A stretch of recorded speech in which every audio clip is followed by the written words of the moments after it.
Korei block तलगड़ panchayat नुआगाँ ठारे थिबा ब्राह्मणी देवी संवाद साहित्य घर षष्ठ वार्षिक उत्सव अनुष्ठित हो जाइछि।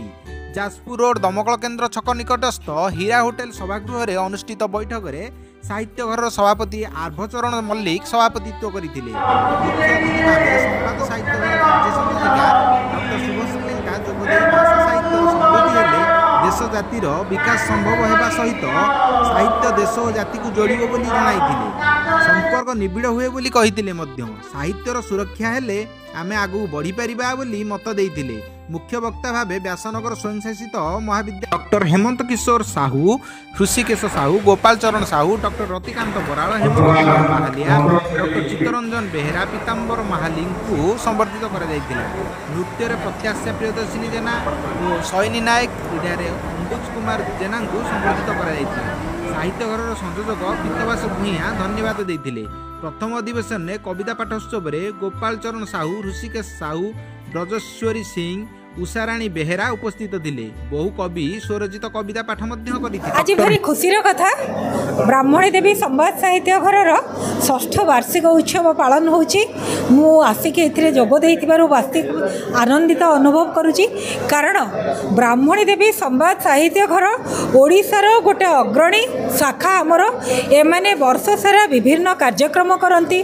वृक्षरोपण कार्यक्रम एमाने सबु वर्ष गोटे गोटे नुआ प्रकार रेकर्ड करती, मासिक बैठक गुड़िक करती एवं गोटे सचेतन आगधाड़ीर संवाद साहित्य घर भाव आमे जो जो पदक्षेप गुड़िक नेउ से सक्रिय भाव में सहयोग करती।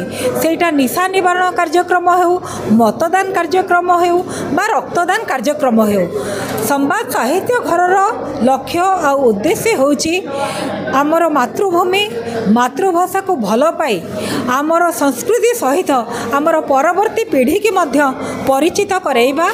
ब्राह्मणी देवी संवाद साहित्य घर यही सब विविध कार्यक्रम वर्ष सारा आमको सहायता करुचंती एवं वर्ष पर वर्ष निजर नुआ नुआ योगदान दे विभिन्न प्रकार प्रतिभा माननको आग को आनी कविता पाठोत्सव रे लोक माननको एकाठी करी वार्षिक उत्सव मुखपत्र मान प्रकाश करी सेमाने निजर भूमिका तुलौचंती।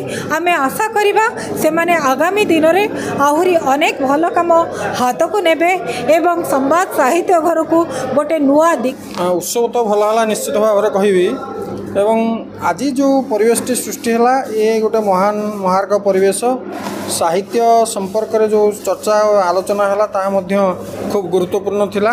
संवाद सबुबले नुआ नुआ कार्यक्रम करछि एवं संवाद साहित्य घर तार गोटे कार्यक्रम एवं यही कार्यक्रम जरिया श्रीजुक्त सौम्यरंजन पट्टनायक साहित्य घर जे प्रतिष्ठाता से लोकों सहित लोकों को जोड़ार जो प्रयास आरंभ करछंती ताहा समग्र ओडिशा रे वर्तमान प्रसारित हो सारी एवं आगकू ये साहित्य घर माध्यम संपर्क जोड़े और साहित्यर समृद्धि और विकास रे जो धाराटी गोटे नूतन धारा सृष्टि कर प्रतिफलित होची आम समाज मध्य एवं समाज को जो गोटे नूतन दिग दिशा।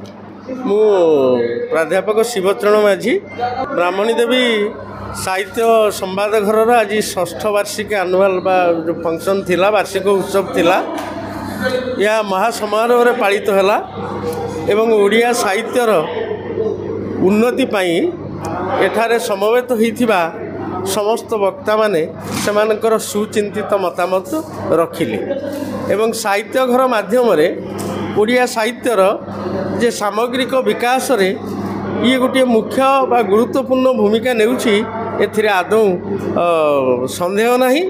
ये समस्त हक ओडिशार बहुल प्रचारित बा प्रसारित संवाद खबर कागज एवं यार संपादक सौम्यरंजन पट्टनायक पाखक जीव संवादपत्र सहित साहित्यर समृद्धि एवं साहित्यर विकास। व्यासनगर पद्मलोचन नायक का रिपोर्ट, स्वराज्य खबर।